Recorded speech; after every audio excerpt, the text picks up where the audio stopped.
లవర్చుకునేలా చేయగలిగితే it's a great benefit for them కదా.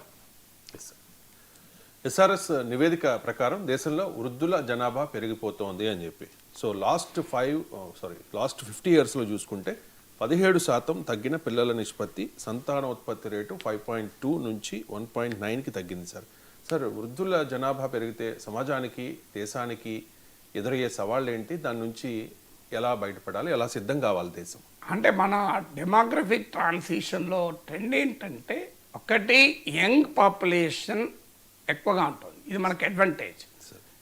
జపాన్కు, అమెరికాకు, ఈవెన్ చైనాకు కూడా లేని అడ్వాంటేజ్ ఇండియాకు రాబోతుంది. మనం చాలాసార్లు నేను మాట్లాడాను దీనిపైన. అంటే 2/3 of Indians are in the working age group. ఇప్పుడు అంటే పనిచేసే ఏజ్లో ఉన్నారు. అదే సమయంలో ఇండియాలో డెమోగ్రఫిక్ స్టడీస్, పాపులేషన్ స్టడీస్ చూస్తే ఓల్డ్ ఏజ్ పెరుగుతున్నారు కూడా.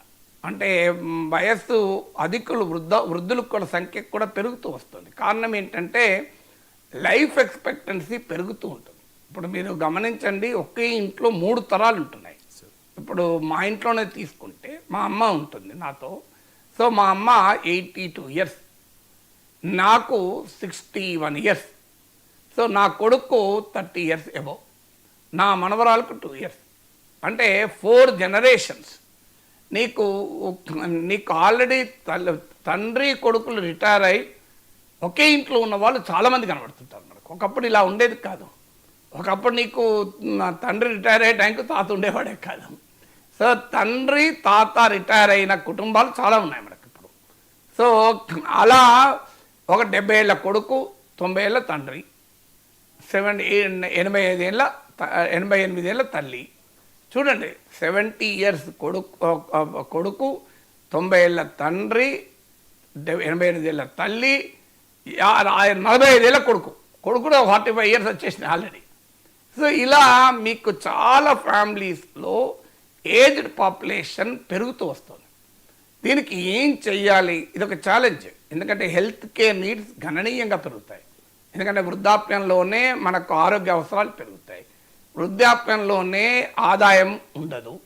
వృద్ధాప్యంలోనే ఇన్సూరెన్స్ కూడా ఉండదు. మీరు చూడండి, అందువల్ల ఓల్డ్ ఏజ్ కేర్లో ఉండే ఛాలెంజ్ ఇది. హెల్త్ ఇన్సూరెన్స్లు ఇవ్వరు, ఇన్కమ్ ఉండదు, కానీ హెల్త్ అవసరాలేమో పెరుగుతాయి. అందువల్ల ఇక్కడ ప్రభుత్వాలే ఆ రకమైన ఒక సోషల్ సెక్యూరిటీ నెట్వర్క్ను క్రియేట్ చేయాలి. ఇప్పుడు మీకు ఒబామా కేర్ అని అమెరికాలో ఈ రకమైన విధానాలు ఎందుకు వచ్చాయంటే కారణం ఇదే. ఇప్పుడు మన దగ్గర కూడా ఆ రకమైనటువంటి రావాలి. 70 ఇయర్స్ 80 ఇయర్స్ దాటిన వృద్ధులకు ఆసుపత్రులు ప్రత్యేకంగా ఫ్రీ హాస్పిటల్ కేర్ ఉండాలి. సో దానివల్ల ఏమవుతుందంటే ఆ హెల్త్ అనేది ఒక పెద్ద ఛాలెంజ్గా ఉంటుంది. దేశంలో అత్యధిక మందికి ఏ రకమైన హెల్త్ ఇన్సూరెన్స్ ఉండదు, ఏ హెల్త్ సెక్యూరిటీ కూడా ఉండదు. అందువల్ల ఇది మొదటిది. తర్వాత రెండవది పెన్షన్ అనేది ఒక సోషల్ సెక్యూరిటీ. మీకు 2004 నుంచి ప్రభుత్వ ఉద్యోగులకు కూడా ఆ పాత పెన్షన్ లేదు. అఫ్కోర్స్ యూనిఫైడ్ పెన్షన్ స్కీమ్స్ అన్ని కొత్త వచ్చినా పాతది లేదు. ప్రైవేట్ సెక్టార్లోనైతే అసలే లేదు. అందువల్ల ఇన్సూరెన్స్ స్కీమ్స్ అంటే ఫ్యూచర్లో పెన్షన్ స్కీమ్స్ అనేది ప్రభుత్వం చాలా ఎఫెక్టివ్గా నిర్వహించాల్సి ఉంటుంది. అంటే భవిష్యత్తులో రిటైర్ అయినాక కూడా ప్రశాంతంగా జీవించగలిగేటువంటి ఆర్థిక సామర్థ్యాన్ని ప్రభుత్వాలు కల్పించేలా ప్రణాళికలు వేయాలి. కార్పొరేట్ కంపెనీలు తమ ఉద్యోగుల్ని 30 ఏళ్ళు 40 ఏళ్ళు తమ దగ్గర 20 ఏళ్ళు పనిచేసుకున్నాక వారు రిటైర్ అయినప్పుడు ప్రశాంతంగా జీవితం గడపగలగాలి. సో ఆ రకమైన కార్పొరేట్ సంస్థలు ఉండాలి. వ్యక్తులు, కుటుంబాలు కూడా 20 ఏళ్ళలో ఉన్నప్పుడే 60 ఏళ్ళ తర్వాత తాను ఎంత అవసరం ఉంటుంది, అప్పుడు నేను హాయిగా జీవించేలా ఏర్పాటు కూడా చేసుకోవాలి. అందువల్ల ఫైనాన్షియల్ సెక్యూరిటీ, హెల్త్ సెక్యూరిటీ ఒక కీలకమైన అంశంగా ఉంటుంది ఓల్డ్ ఏజ్ పెరుగుతుంటే. తర్వాత కేరింగ్ సర్వీసెస్ ఎకానమీ బాగా ఎక్స్పాండ్ అవుతుంది. మీరు గమనిస్తే ఒకప్పుడు మీకు ఈ రకంగా లేదు. నీకు ఇవాళ ఓల్డ్ ఏజ్లో నువ్వు బెడ్లో ఉన్నా అన్నీ చేసేటువంటి మనుషులు దొరుకుతున్నారు. సో ఈ కేరింగ్ సర్వీసెస్ని ఇన్సెంటివైజ్ చేయాలి. ప్రభుత్వాలు ట్యాక్స్ ఇన్సెంటివ్స్ ద్వారా కావచ్చు, కార్పొరేట్ సోషల్ రెస్పాన్సిబిలిటీ ద్వారా కావచ్చు, పబ్లిక్ ప్రైవేట్ పార్ట్నర్షిప్ ద్వారా కావచ్చు, ఈ కేరింగ్ సర్వీసెస్ను ఇంప్రూవ్ చేయగలగాలి. ఎందుకంటే ఇప్పుడు మేము మా అమ్మకి ఎఫోర్డ్ చేయగలం కనుక ఒక మనిషిని పెట్టాము. సో ఆమె 24 hours మా అమ్మ అవసరాలు చూస్తూ ఉంటుంది. మా అమ్మ బెడ్ రిడెన్ ఏం కాదు, బాగా నడవగలుగుతుంది, వాక్ చేయగలుగుతుంది. కానీ ఆమెకు ఏ అవసరం ఎప్పుడు ఉంటుందో తెలియదు కనుక ఒక మనిషినే పెట్టేశాం. సో ఆ మనిషి కంప్లీట్గా మా అమ్మనే చూసుకుంటారు. మేము ఇప్పుడు 24 గంటల పక్కన ఉండకపోవచ్చు. సో అందువల్ల ఓ రోజు ఒక పాలు తాగాలనిపించవచ్చు, లేదా ఫ్రూట్ కావాలనిపించవచ్చు. కానీ అందరు ఇలా ఎఫర్ట్ చేయలేరు కదా. అందువల్ల కేరింగ్ సర్వీసెస్ను అఫోర్డబుల్ చేసటానికి అవసరమైన ట్యాక్స్ ఇన్సెంటివ్ స్ట్రక్చర్ను, ఇన్వెస్ట్మెంట్ స్ట్రక్చర్ని కూడా పెంచాలి. ఎందుకంటే caring services are going to become very very important. So rehabilitation services, caring services, తర్వాత ఓల్డ్ ఏజ్ హెల్త్ కేర్ మీద పరిశోధన జరగాలి. అంటే ఓల్డ్ ఏజ్లో వచ్చేటువంటి ఏజ్ రిలేటెడ్ ఎయిల్మెంట్స్ ఉంటాయి. ఇప్పుడు ఆర్థరైటిస్ ఉంది, అనివార్యంగా వస్తాయి. ఇప్పుడు ఈ మధ్య కాలంలో మోకాళ్ళ నొప్పులు విపరీతంగా పెరుగుతున్నాయి. So age related health disorders పైన అవేర్నెస్ కూడా పెరగాలి. అంటే 70 ఏళ్ళ వయసులో కూడా నేను ఆరోగ్యంగా ఉండాలి అంటే 30 ఏళ్ళ వయసులో ఏం చేయాలి? నువ్వు 30 ఏళ్ళ వయసులో రోజు సిగరెట్ తాగుతూ, మందు తాగుతూ, ఏమీ ఎక్సర్సైజ్ చేయకుండా జీవించామనుకోండి, 60 ఏళ్ళు దాటాక భయంకరమైన జీవితం గడపాల్సిందే, ఇంకో మార్గమే లేదు మీకు. అందువల్ల నీవు యంగ్ ఏజ్లో నీ లైఫ్ స్టైల్ అనేది ఓల్డ్ ఏజ్లో నీ లైఫ్ స్టైల్ను నిర్ణయిస్తుంది అన్న అవేర్నెస్ క్రియేట్ కావాలి. యంగ్ ఏజ్లో బాధ్యతారహితంగా, క్రమశిక్షణ రాహిత్యంతో విచ్చలవిడిగా గనక జీవితం గడిపితే ఖచ్చితంగా వృద్ధాప్యంలో నరకం చూడాల్సి ఉంటుంది. ఎవరో కొద్దిమందికి తప్ప, కొద్దిమంది వాళ్ళ జెనెటిక్ స్ట్రక్చర్ వల్లనో, వాళ్ళ బాడీ ఫ్రేమ్ మేకప్ వల్లనో తప్పించుకోవచ్చు. కానీ ఎట్టి పరిస్థితుల్లో తప్పించుకోలేరు. అందువల్ల letter create an awareness. Age related, ఇప్పుడు ఏజ్ పెరిగితే ఆర్థరైటిస్ వస్తుంది. కానీ మనము చిన్నప్పటి నుంచి స్విమ్మింగ్ చేసామనుకోండి, డెఫినెట్గా ఆర్థరైటిస్కు దూరం ఉండొచ్చు. ఎవరికైనా ఒకరికి వచ్చినా ఆ సీరియస్నెస్ రాకపోవచ్చు. అందువల్ల ఆ రకమైనటువంటి ఒక అవేర్నెస్ కూడా క్రియేట్ చేయాలి. What are the old age health challenges and young ఏజ్లో ఉన్నప్పుడే మన జీవన శైలిని ఎలా అడాప్ట్ చేసుకుంటే ఆ రకంగా ఉంటుందని. తర్వాత ఇటీవల కాలంలో వృద్ధులకు ఎమోషనల్ నీడ్స్ పెరిగిపోతున్నాయి. కారణం ఏంటంటే ముఖ్యంగా బాగా డెవలప్ అయిన ఫ్యామిలీస్లో కూడా ఈ సవాల్ వస్తుంది. పిల్లలు ఇద్దరూ బాగా చదువుకున్నారు, అమెరికాకి వెళ్ళిపోయారు. వాళ్ళు ఏమైనా వాట్సాప్లో మెసేజ్లు పంపుతారు. శతమాని భవతుల ప్రకాష్ రాజు ఉదాహరణ. సో అందువల్ల ఇక్కడ నుండి వాళ్ళు రారు. వాళ్ళు ఎప్పుడో 2 ఏళ్ళకు 3 ఏళ్ళకు 2 ఏళ్ళకు ఒకసారి వచ్చారనుకుందాం. ఇక్కడ ఏదైనా ఎమర్జెన్సీ వస్తే తప్ప రారు. అప్పటిదాకా వీరు జీవించాలనే వరకు ఆవేదన పడుతూ ఉంటారు. అందువల్ల పిల్లలు కూడా ఆలోచించాలి. తాము ఎక్కడ ఉన్నా, అది అమెరికాలో ఉన్నా ఎక్కడున్నా, 6 నెలలకు ఒకసారి రాకపోయినా ఏడాదికోసారో వీలైనంతగా తల్లిదండ్రులకు విజిట్ చేయగలగడం, అవకాశం ఉంటే తల్లిదండ్రులు తీసుకెళ్ళగలడం. తల్లిదండ్రులు కూడా వెళ్ళరు అంత సులభంగా, అక్కడ చేంజ్ చేయాలన్నా మాకు పిచ్చకపోతుంది అని.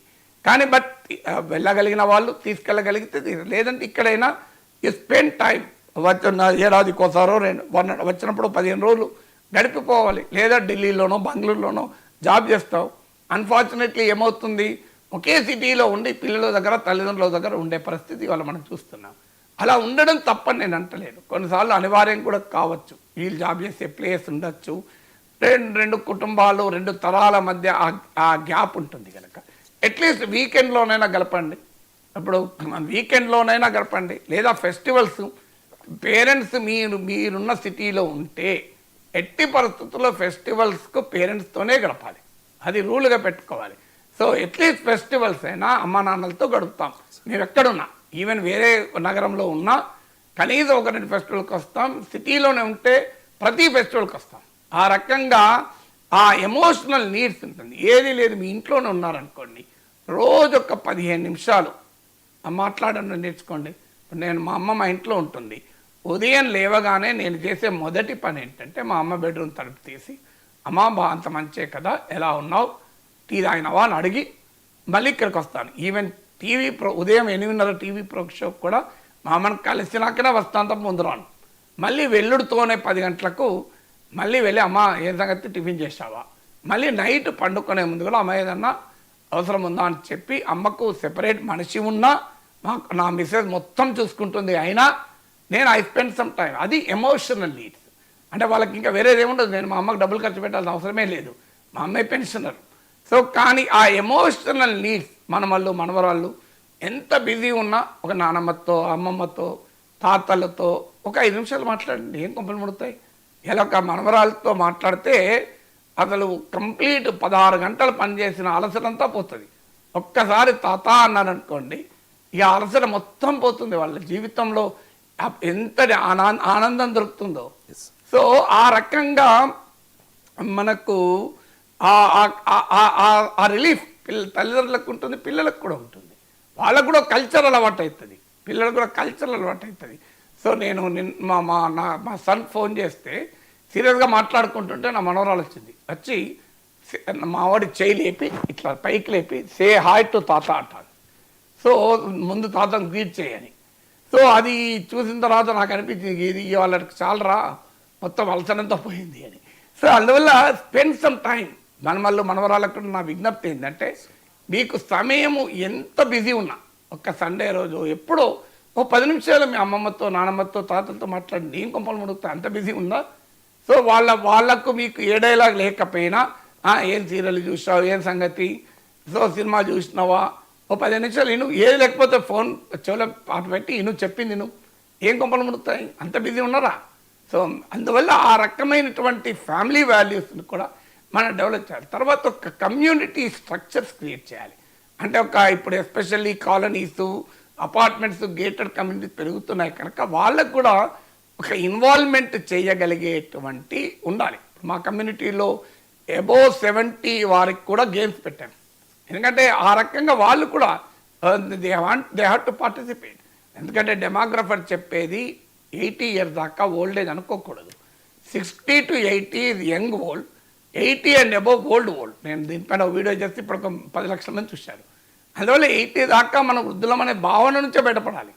సో ఏదో ఒక యాక్టివిటీలో కూడా ఉండాలి. పెద్దలకు కూడా ఏంటంటే ఖాళీ కూర్చోకూడదు. So some productive activity. అది ఎలా అంటే ఎంగేజ్లోనే ఒక ప్యాషన్ ఉండాలి, లేకపోతే పెంచుకోవాలి. ఓ మ్యూజిక్కో, ఒక స్పిరిచువల్ అవుట్లుకో, ఒక డాన్సో, ఏదో ఒక లేదో ఒక సోషల్ సర్వీసో, ఏదో ఒక అవగేషన్ ఉండాలి. అవగేషన్ లేని వాళ్ళు వృద్ధాప్యంలో నరకం అనుభవిస్తారు. ఎందుకంటే వాళ్ళకి ఏం చేయాలో అర్థం కాదు.